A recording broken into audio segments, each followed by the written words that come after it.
अवांजी समातुन ताईं radio voice of Sindh London.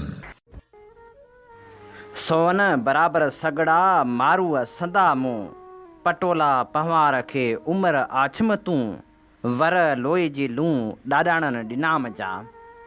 भलारे भिटदणी जे भलारे बैत सां मुंहिंजी आवाज़ मुसाफ़िर radio voice of Sindh London तां थिए दुनिया जी कुंड कुड़छ ताईं जंहिंजा माग ॿुधिजे पियो उन्हनि मिणी महिरबाननि खे सिक भरियो सलाम शाल क़बूल पवे। 31 जुलाई 2025 ख़मीस जे ॾींहुं प्रोग्राम सोच वीचार साण करे आऊं अवां जी ख़िदमत में हाज़ुर आवां जो पंहिंजो मेज़बान हबीब लगारी।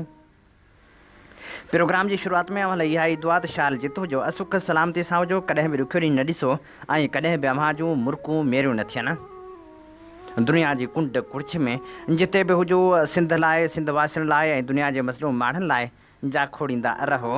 शाल अवां जा ख़्वाब तहबीरनि सां लाऊं लही सघनि। साईं मुंहिंजा हिन मुल्क में बि नित नवां इंकशाफ थी रहिया आहिनि। अलाए कहिड़ियूं कहिड़ियूं कहाणियूं तञा लिकियल आहिनि, सिर्फ़ु उन जूं शुरूआती ॻाल्हियूं मंज़र आम ते अचनि थियूं ऐं पोइ माण्हू दंग रहिजी थो वञे। अहिड़नि इंकशाफ़नि बाबति असगर सुमरो लिखे थो। हामिद मीर वरी हिकु नओं धमाकेदार इंकशाफ कयो आहे। सूबे अॻूणे DGISI जनरल फैज़ हमीद बाबति हिकु TV इंटरव्यू में हामिद मीर चयो त नवाज़ लीग जा वॾा अॻवान खेसि ज़ाती तौरु ॿुधाईंदा रहिया आहिनि त जनरल फैज़ जॾहिं ISI जो सरबराह हो तॾहिं हूअ हुननि खां किरोड़नि न बल्कि अरबनि में बाक़ाइदे भतो वठंदो हो। असां सभु ॼाणूं था त हिते कम कीअं हलनि था, पर अहिड़ा इंकशाफ इन ॻाल्हि खे वधीक पको कनि था त हीउ मुल्क ग़लति माण्हुनि जे हथनि में आहे। फैज़ हमीद न पहिरियों हो न आख़िरी, छो त हीउ निज़ाम वरियनि खां हलंदो पियो अचे ऐं ईअं ई हलंदो रहंदो। हीउ त पंजाब जा भाइर हुअसि जेके एतिरो भतो ॾींदा हुआ, सिंध वारनि खां केतिरो वठंदो रहियो हूंदो उनजो अंदाज़ो पाण लॻायो।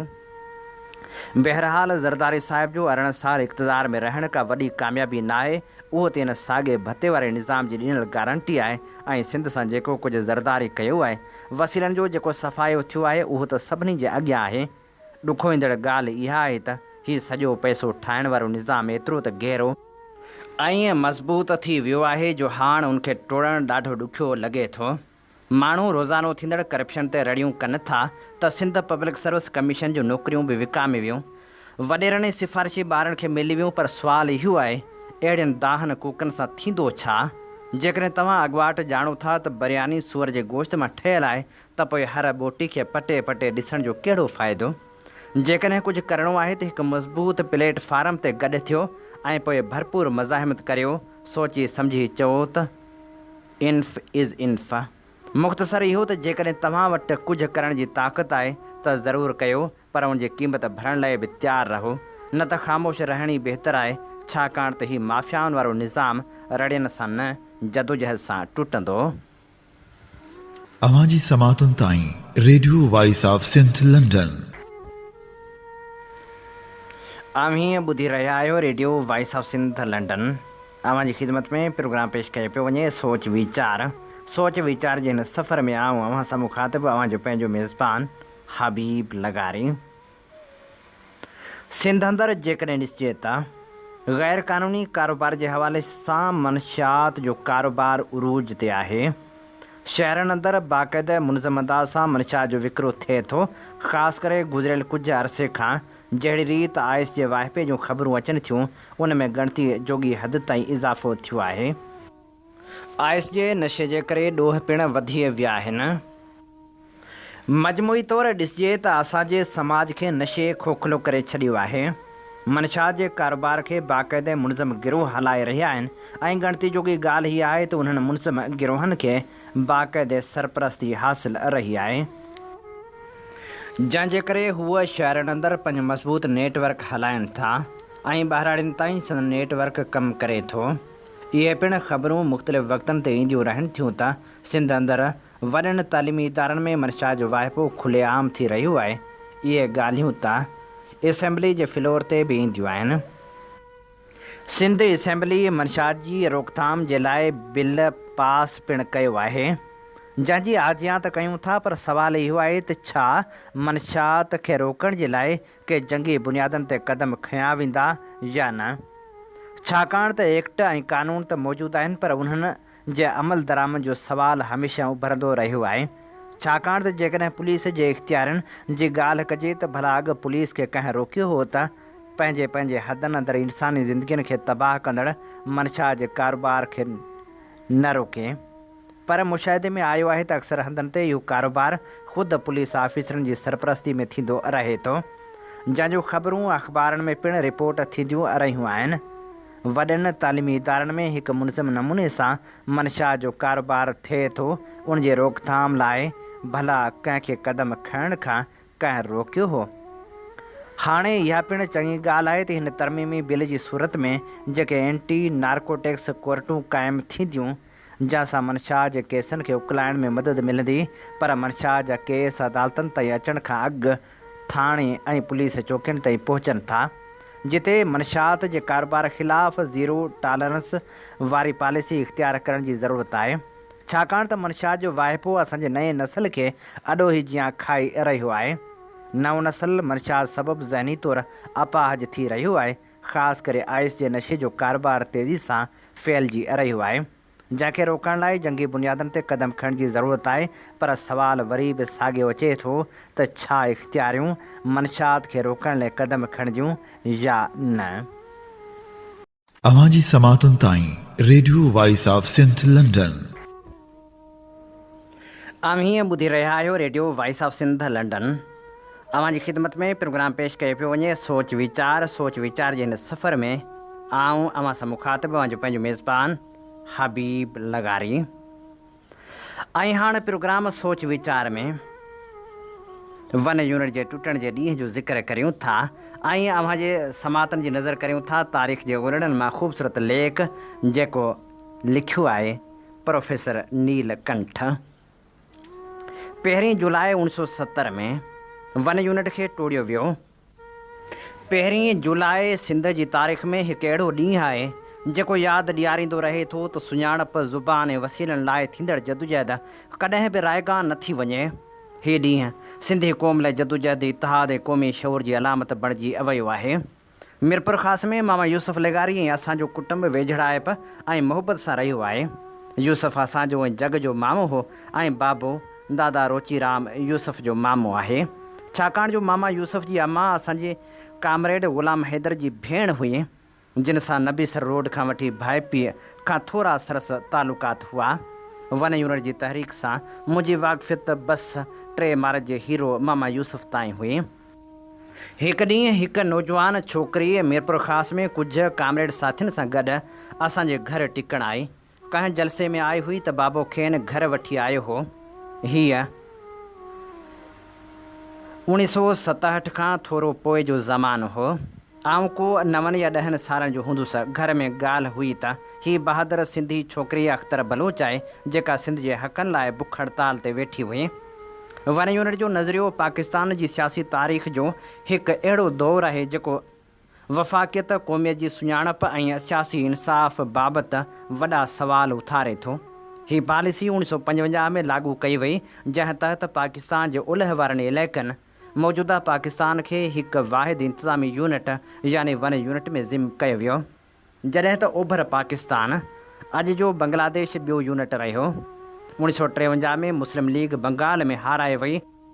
हिते असां वटि उलह वारे पासे हुक्मरानी ते क़ाबिज़ इस्कंदर मिर्ज़ा जे साज़िशी टोले बंगाल जे जाइज़ अददी बरतरी खां बचण ऐं संदसि हुकूमत करण जे हक़ खसण लाइ ऐं सदाईं इक़्तिदार में रहण जी ख़्वाहिश आधार ओलह में चइनी सूबनि खे मिलाए वन यूनिट ठाहियो, जंहिंजो मक़सदु बंगाल जी आबादी खे मुतवाज़िन करणु हो। उन बराबरी खे मुतवाज़िन करण जी कोशिश तहत 22 नवंबर 1954 ते वफ़ाक़ी हुकूमत इहो फ़ैसिलो कयो त पंजाब, सिंध, बलूचिस्तान, ख़ैबर पख्तूनख्वा उन वक़्तु NWFP ऐं रियासतूं गॾु करे हिकु ओलह पाकिस्तान ठाहिरायो वञे, जंहिंखे 14 अक्टूबर 1955 ते बाज़ाब्ता वन यूनिट जो नालो ॾिनो वियो। 4 मार्च 1967 ते सिंध जे शागिर्दनि, अदीबनि, सियासी कारकुननि ऐं क़ौमप्रस्तनि वन यूनिट ख़िलाफ़ हिकु वॾे एहतजाजी मुज़ाहिरे जो ऐलान कयो। सिंध जे मुख़्तलिफ़ शहरनि ख़ासि करे कराची, हैदराबाद, सखर, लाड़काणे ऐं ॿियनि हंधनि ते शागिर्दनि मुज़ाहिरा कया। हिन ॾींहुं सिंध जी धरती लाइ क़ुर्बानियूं पेश कयूं वियूं। केतिरा ई शागिर्द ज़ख़्मी थिया, केतिरनि खे गिरफ़्तार कयो वियो। वन यूनिट जा असर ईअं थिया जो नंढनि सूबनि जी सुञाणप ख़तमु थी वई। ॿोलियुनि, सक़ाफ़तनि ऐं क़ौमी हक़नि ते वार थियो। इख़्तियार सिर्फ़ु मर्कज़ ऐं ख़ासि करे पंजाब वटि महदूद थी विया। वसीलनि जी विर्छ में नाइंसाफ़ी शुरू थी। सिंध जे बाशऊर माण्हुनि, अदीबनि, शाइरनि, सियासी अॻवाननि ऐं शागिर्दनि हिन ग़ैर मुनसिफ़ाणी पॉलिसी जी सख़्तु मुख़ालफ़त कई। हीअ जदोजहद वक़्त सां गॾु हिकु अवामी तहरीक में तब्दील थी वई। सिंध जे शाइरनि ऐं अदीबनि वन यूनिट खे सिंध जे वजूद ते हमिलो करार ॾिनो। शेख अयाज़, तनवीर अब्बासी, सिराजुल हक़ मेमण, ताज जोयो ऐं ॿियनि बाशऊर लेखकनि लिखड़ियुनि वसीले सिंध जे क़ौमी सुञाणप लाइ आवाज़ उथारियो। GM सैयद, हैदरबख्श जतोई, ख़ान गफ़ार ख़ान, समद अचकज़ई ऐं ॿियनि अॻवाननि वन यूनिट जे ख़िलाफ़ु सूबनि जे हक़नि जी हिमायत में वन यूनिट ख़िलाफ़ु सियासी जदोजहद कई। सिंधी शागिर्द तहरीकनि जो बि वॾो किरदारु रहियो, जिन कराची, हैदराबाद, सखर ऐं ॿियनि शहरनि में मुज़ाहिरा कया ऐं सिंधी शागिर्द तहरीक में गर्मी आंदी। ख़ासि तौर ते सिंध यूनिवर्सिटी ऐं कराची जे शागिर्दनि वन यूनिट ख़िलाफ़ु बाक़ाइदा मुहिम हलाई। 1960 वारे ॾहाके में केतिरा ई शागिर्द गिरफ़्तार बि थिया। अख़बारनि वन यूनिट ख़िलाफ़ु मज़मून छापिया। क़ौमी आवाज़ जी हिमायत कई वई त जीअं सिंध जी अलॻि सुञाणप महफ़ूज़ रहे। सिंध समेत ॿियनि NWFP बलूचिस्तान क़ौमियतनि जे सख़्तु दबाव सबबि आख़िरकार 1 जुलाई 1970 ते जनरल यहया ख़ान वन यूनिट खे ख़तमु करण जो ऐलान कयो। सूबनि खे ॿीहर संदन असल हैसियत ॾिनी वई ऐं सिंध जी क़ौमी सुञाणप बहाल थी। वन यूनिट जो तजर्बो वफ़ाक़ी नज़रिए ऐं पाकिस्तान जी क़ौमी वहदत लाइ नाकाम साबित थियो। सिंध जे माण्हुनि जी इन क़ुर्बानी ऐं जदोजहद सबबि न रुॻो सिंध जी सुञाणप क़ाइमु रही, पर पाकिस्तान जी सियासी तारीख़ में हिकु अहम बाब पिणु लिखिजी वियो। हीउ वाक़ियो अॼु बि यादि ॾियारींदो रहे थो त मरकज़ियत न, पर सूबाई ख़ुदि मुख़्तियारी पाइदार गॾियल मुल्क जो बुनियादु आहे। हीअ असीं अव्हांजी ख़िदमत में पेश करे रहिया हुआसीं प्रोफेसर नीलकंठ जो लिखियल ख़ूबसूरत लेख, जंहिंजो उनवान हो वन यूनिट जे टुटण जो ॾींहुं। अवांजी समातुनि ताईं radio voice of Sindh London. अव्हीं ॿुधी रहिया आहियो radio voice of Sindh London. अव्हांजी ख़िदमत में प्रोग्राम पेश कयो पियो वञे सोच वीचार जे हिन सफ़र में आऊं अव्हां सां मुखातिब आहियां पंहिंजो मेज़बान हबीब लगारी। अॼु 31 जुलाई आहे। 31 जुलाई जो ॾींहुं जॾहिं बि ईंदो आहे तॾहिं उन अज़ीम शाइर जी यादि खणी ईंदो आहे जंहिं शाइर पंहिंजी शाइरी में बग़ावत जा अलम बुलंद कया, जंहिं सिंध जे साॻियड़नि ते लिखियो ऐं जंहिं सिंध जे हालतनि ते लिखियो। जी हा, अॼु सिंध जे नाम्यारे शाइर इब्राहिम मुंशी जे विछोड़े जो ॾींहुं आहे। 15 जनवरी 1934 ते ॻोठ जनाण सूमरे तालुके ऐं ज़िले टंडे मोहम्मद ख़ान में पैदा थींदड़ इब्राहिम मुंशी जे वाल जो नालो मोहम्मद इसाक़ सूमरो हो। मोहम्मद इसाक़ पंहिंजे पुटु इब्राहिम मुंशी खे ग़ुर्बत जे बावजूदि मुला मकतब में पढ़ण लाइ छॾियो। अञा चोथों दर्जो सिंधी मस पढ़ियो त मार्च 1945 में संदसि पीउ वफ़ात करे वियो। घर जे 8-9 भातियुनि जो गुज़र सफ़र ॾाढो ॾुखियो थी पियो। उन करे इब्राहिम मुंशी 5 दर्जा सिंधी पास करे महिनत मज़दूरी करणु शुरू कई। हुन ॾुखियनि हालतुनि खां मुतासिर थी 1949 में शाइरी जी शुरूआति कई। इब्राहिम मुंशी जो वालिद पिणु शाइर हो ऐं मलूद चवंदो हो। मथसि उनजो बि काफ़ी असरु हो। इब्राहिम मुंशी शुरू में रुमानवी शाइरी कई ऐं काफ़ियूं चयूं। शाइरी वसीले हेठिएं तबिके जी नुमाइंदगी करणु लॻो। हू पंहिंजी शाइरी झुंगारे पढ़ंदो हो। 1960 धारे शेख अयाज़ जी इनकलाबी शाइरी खां मुतासिर थियो। 1965-66 में माहवार रूह रिहाण में संदसि शाइरी छपी। संदसि शाइरी जो पहिरियों मजमू पैगाम मज़लूम 1970 में छपियो। ॿियो मजमू वेग जा वरियाम 1971 में छपियो। 1985 में प्रेम नगर पब्लिकेशन पारां संदसि शाइरी जो टियों मजमू गुंदर वेंदा गुज़री छपराए मंज़र आम ते आंदो वियो, जंहिंजा पेश लफ़्ज़ मोहम्मद इब्राहिम जोए लिखिया। 1991 में संदसि शाइरी जो 5हों मजमू धंवरे ॾींहं धाड़ा छपियो। 6हों मजमू अखर अख 2006 में छपजी मंज़र आम ते आयो। ही अवामी इनकलाबी शाइर 31 जुलाई 2003 ते ही जहान छॾे वियो। हूअ तोड़े जो हाणे हिन दुनिया में मौजूदु न आहे, पर संस शाइरी अॼु बि दिलनि खे गरमाए थी ऐं जाॻाए थी। असीं अवां जे समातनि जी नज़र करियूं था इब्राहिम मुंशी जी ख़ूबसूरत इनकलाबी शाइरी। पंहिंजे ख़ूबसूरत इनकलाबी नज़म में इब्राहिम मुंशी लिखे थो, असां इनकलाबी थी मजबूर हमला कंदासूं जवाबी, असां इनकलाबी सठासूं सवें सिर ते कानून कारा, अची तंग करण जंग सिखी विया हिसारा, थिया जॾहिं ज़ालिम जा मज़लूम मारा, रही किथ न सघिया पोइ रहज़न रबाबी, असां इनकलाबी ॿुधी छॾ किरोड़नि बाबाणनि जी ॿोली, भले चाड़ सूरी भले मार गोली, न रहंदी हिते साम्राजनि जी टोली, आहे ख़तमु करणी ही सारी ख़राबी, असां इनकलाबी न सहंदा ही सांगी सितम साम्राजी, पुराणा फ़रेबई ही रस्मूं रिवाजी, घुरूं था सही हक़ समाजी, न घुरजनि मुहाजर पठाण ऐं पंजाबी, असां इनकलाबी वॾेरो ही ज़ालिम वॾेरो न घुरिजे, कामोरो ही ज़ालिम कामोरो न घुरिजे, ग़लति इंतिज़ाम ही समूरो न घुरिजे, न हलंदी क ज़रदार जी हित नवाबी, असां इनकलाबी कंदासूं न बर्दाश्त बद इंतज़ामी, उथी आग भड़की या अॼु इंतकामी, हुकूमत कबी हित हक़ीक़ी अवामी, छॾींदासूं टोड़े ग़लति हद हिसाबी, असां इनकलाबी सॼो मुल्क पापियुनि कना पाक थींदो, न मूमल जे तलसम वारो काक रहंदो, हिते हर बशर हाण बेबाक हूंदो, आहे करणी ज़ुल्मत मझा महताबी, असां इनकलाबी स्याही जे रातियुनि जो चीरे त सीनो, ॿारणी लाट आहे ॾेई रत पसीनो, आहे तार मां तारणो ही सफ़ीनो, न कर फ़िक्र मुंशी थींदी फ़तिहा बि, असीं इनकलाबी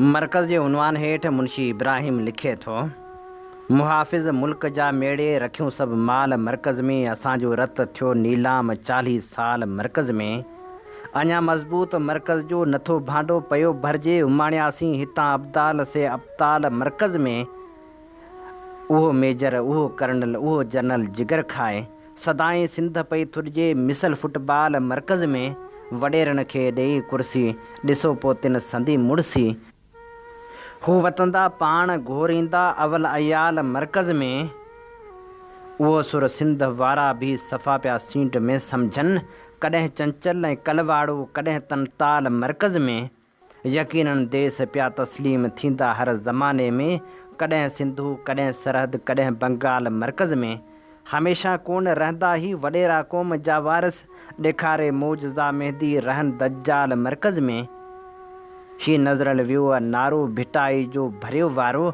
वञी रहंदो हो दिलकारो अधड़ इक़बाल मरकज़ में, मरण कारण लखे मुंशी अचनि पिया घाट ऊचे सां, छॾींदा कोन पंहिंजी देगड़ी ऐं दाल मरकज़ में,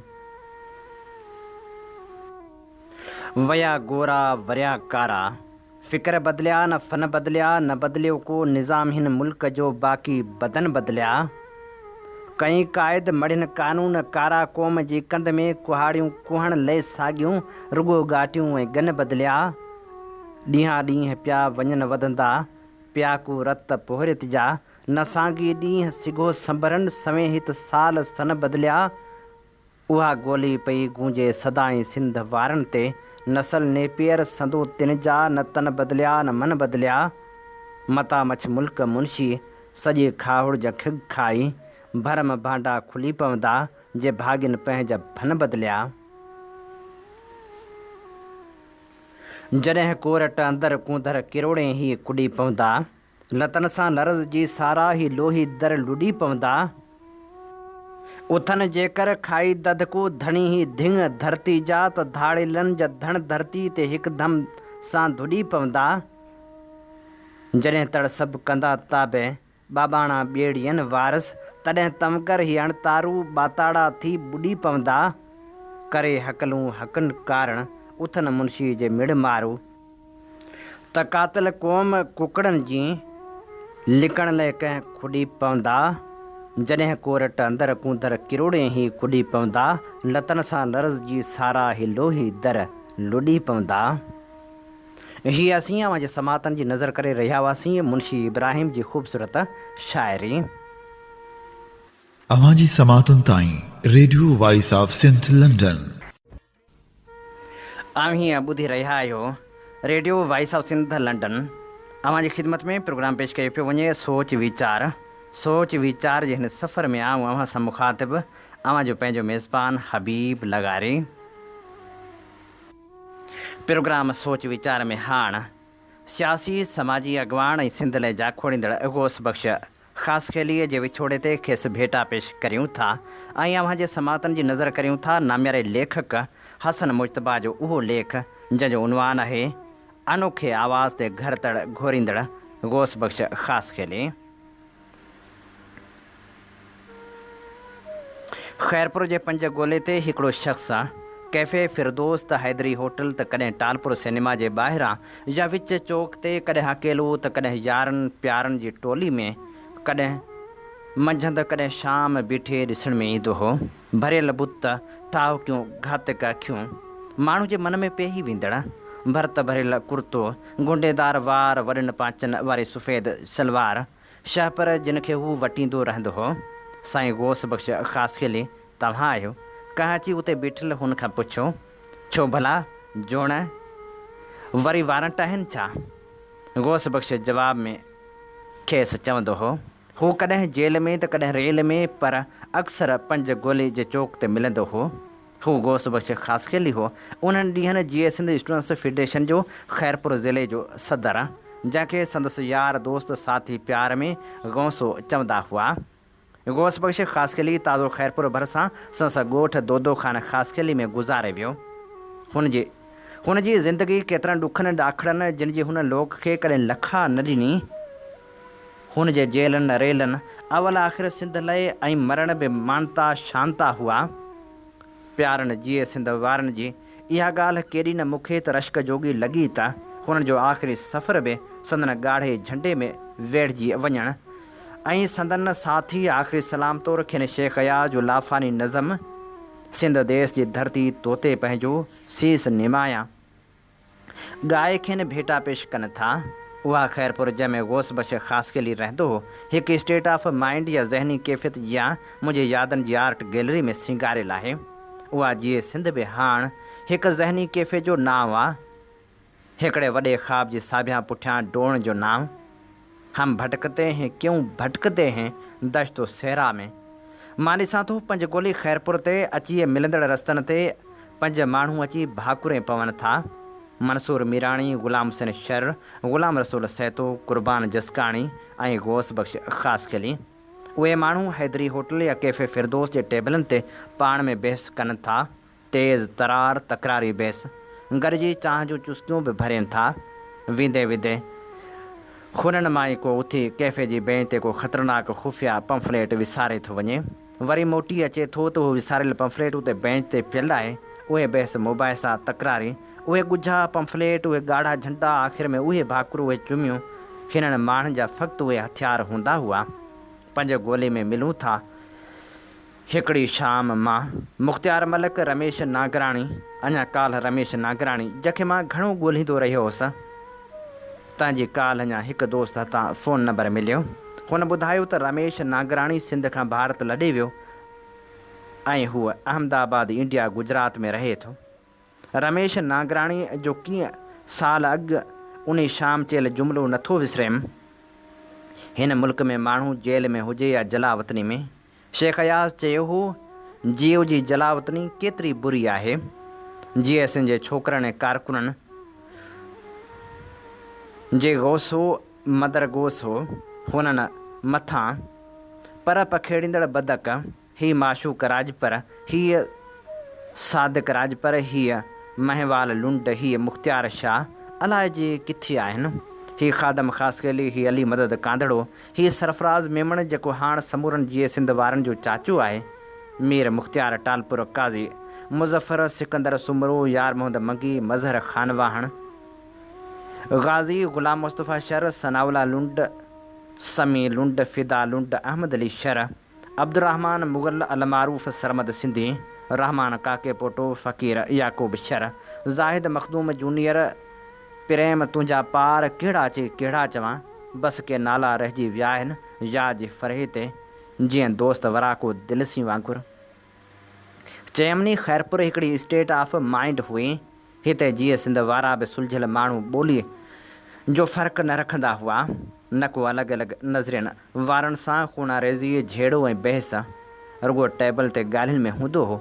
चांहि जे कोप ते अली मज़ाहिर जाफ़री, अली असलम जाफ़री, एज़ाज़ नज़ीर जहिड़नि उर्दू ॻाल्हाईंदड़ माण्हुनि खे बि हीअ गौस बख़्श जहिड़ा माण्हू एतिरो उस्ताद सम्झंदा हुआ जेतिरो डॉक्टर तनवीर अब्बासी, सैयद बाकर शाह, अली मुहम्मद डोगर, अता मोहम्मद बबरे, अता मोहम्मद हामी खे गौस बख़्श उर्दू ॻाल्हाईंदड़ कामरेडनि सां वागियल इन ॻाल्हि ते ॾाढा भोग कंदो हो त कामरेड चूंकि चुनाचे अगरचे मगरचे जो मसइलो ही वो छोटी क़ौमियतूं का है।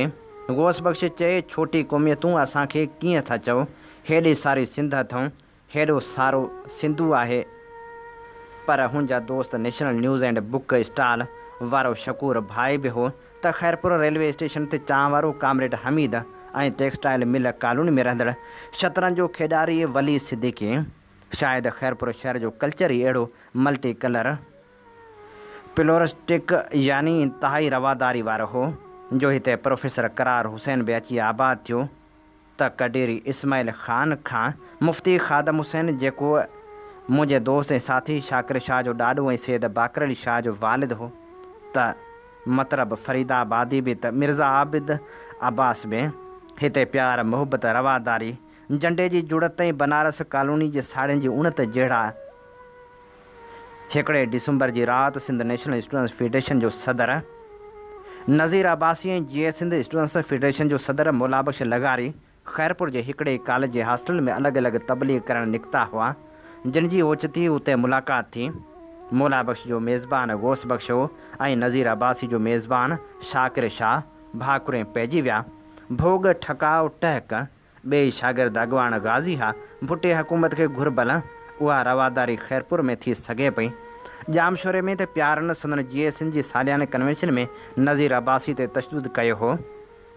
मां साह रोकियो बीठो आहियां ॾिसण करण त कॾहिं था उन दौर वारा शाह मुहम्मद शाह सुमेत उते मौजूदु अॻवान नज़ीर अब्बासी जी वञी हुन जी न्याणी मोतिया ऐं सिंध खां माफ़ी था घुरनि। गौस बख़्श जा जीए सिंध में हमअसर ख़ैरपुर में हिम्मत अली पिताफ़ी, कुर्बान जसकाणी, नवाज़ जसकाणी, अख्तर काके पोटो, आबिद शाह वारा हुआ। जीए सिंध खां ॿाहिरि ग़ुलाम रसूल सैतो, मंसूर मीराणी, ग़ुलाम हुसैन शर, मीर मुनवर टालपुर, शाह मोहम्मद लहराणी हुआ। हू या जमार शागिर्दी वारे ज़माने खां सैद जी सियासत सां सलाह रहियो, सवाइ कुझु वक़्तु जॾहिं हू शाह मोहम्मद शाह जी अॻवाणी संगत में मीर गौस बख़्श बज़ीन जो जी पाकिस्तान नेशनल पार्टी में शामिलु रहियो, पर हू GM सैद जो हुर हो। जीए सिंध स्टूडेंट्स फेडरेशन जा ॿ मरकज़ी सदर पंहिंजे पंहिंजे दौरनि में लेजेंडरी किरदार रहिया आहिनि। हिकिड़ो शाह मोहम्मद शाह, ॿियो बशीर कुरैशी। शाह मोहम्मद शाह सां ऐं जसाफ़ जी समूरी मरकज़ सां गौस बख़्श जो मथो मथे जो साथ रहियो। छा शाह मोहम्मद शाह, छा मदद अली सिंधी, छा कमर राजपर, छा अमानुल्ला शेख, अली हसन शाह, छा अबू बकर ज़रदारी जे उहे जेलनि में न हूंदा हुआ त पोइ हुननि मां घणा तणा रूपोशी में गौस बख़्श जे ॻोठ या पोइ लुंडनि जे ॻोठ में तरसियल हूंदा हुआ, जे सखर या ख़ैरपुर जे जेलनि में हूंदा हुआ। घणो करे हूअ या केर बि लीडर या कारकुन पोइ गौस बख़्श ऐं संस हेठि समूरे ज़िले जी बाडी हिननि सरकारी महिमाननि जी निजी महिमान नवाज़ी में घटि न कंदी हुई। पोइ उहो ख़ैरपुर जेल में कमर भट्टी हुजे या नवाबशाह इंजीनियरिंग कॉलेज जा असीर ग़ुलाम मोहम्मद कूदर, इश्तियाक अंसारी, नदीम अब्बासी, हबीबुल्लाह काबुरो, शाहिद रसूल बख़्श थेबो, उहो ज़ुल्फ़कार अली भुट्टे जो नाम निहाद जमहूरी उर्फ़ आम पॉपुलर डिक्टेटरशिप जो दौर हो ऐं बदनाम ज़माना डिफेंस ऑफ पाकिस्तान रूल्स जो सियासी तोड़े ज़ाती मुखालफ़नि ख़िलाफ़ रोज़ जी ॻाल्हि हुई। ज़ुल्म इहो त DPR जे कैदियुनि जे केसनि जी ॿुधणी जी ख़ासि अदालत कराची में क़ाइमु भुट्टे हुकूमत कई हुई। पोइ कैदी सिंध जे कहिड़े बि जेल में क़ैद हुजे, उन्हनि ॾींहंनि में सिंध जे सदामलुक शाइर ग़ुलाम हुसैन रंगरेज़ लिखियो हो, सोच बंदि ऐं लोच बंदि गुफ़्तार DPR में ज़हन ते ज़ंजीर आहिनि यार DPR में। ज़ुल्म ते ॿियो ज़ुल्म इहो हो त जे भुटे हुकुम जे ताब हेठि घुर्बल शख़्स न मिलण ते हुन जे वालदेन घर भातियुनि न्याणियुनि सियाणियुनि माइरनि भेनरनि ज़ालनि खे खंभे खणण जो कल्चर क़ाइदे अवाम जी हुकूमत मुतारिफ़ करायो। हिकिड़े भेरे गौस बख़्श जे वालिद खे बि गौस बख़्श जे न मिलण ते गिरफ़्तार कयो वियो हो। हूअं त इहो कॾहिं कोन थियो हो जो गौस न मिलियो हुजे। गौस बख़्श जी एड्रेस 5 गोलो जे चौक या कैफ़े फिरदोस या हैदरी होटल। हिकु भेरो भुटे हुकूमत हेठि अहिड़ी क़ैद काटी गोसू ॿाहिरि आयो। चयाईं शुक्र आहे मीरनि जो राज कोन्हे, न त कोट ॾिजी जे किले मथां चाढ़े विसारे छॾीनि हा। गौस बख़्श जी ज़िंदगी शेख अयाज़ जी इन वाई मिसल रही। वसो वसो माक जी गुलड़ा मोरियोड़े जीअण ॿ टे ॾींहड़ा, मतां ॾकी ॾाढ खां चिंगन चोरियोड़े जीअण ॿ टे ॾींहड़ा, अनोखे आवाज़ ते घर तिड़ घोरियोड़े जीअण ॿ टे ॾींहड़ा, जीअण ॿ टे ॾींहड़ा। हीअ भेटाउनि जा गुलाबा छे रहिया हुआसीं। नामियारे कुमप्रस्त अॻवान गौस बख़्श ख़ासि के लिखे। हसन मुजतबा जे हिन सुहिणे लेख सां अॼोके प्रोग्राम जा समूरा रंग हवान में विखरी चुका। पंहिंजे मेज़बान हबीब लगारी खे निसागी दुआ सां ॾींदा इजाज़त। वसे भिट तुंहिंजी भलारा सदा, सदा देस परदेस सारा वसन। कॾहिं सींद सिंध जी न मेरी थिए, कॾहिं मोड़ कंहिंजा न मुरझाए अचनि। अवां जी समातुनि ताईं radio voice of Sindh London.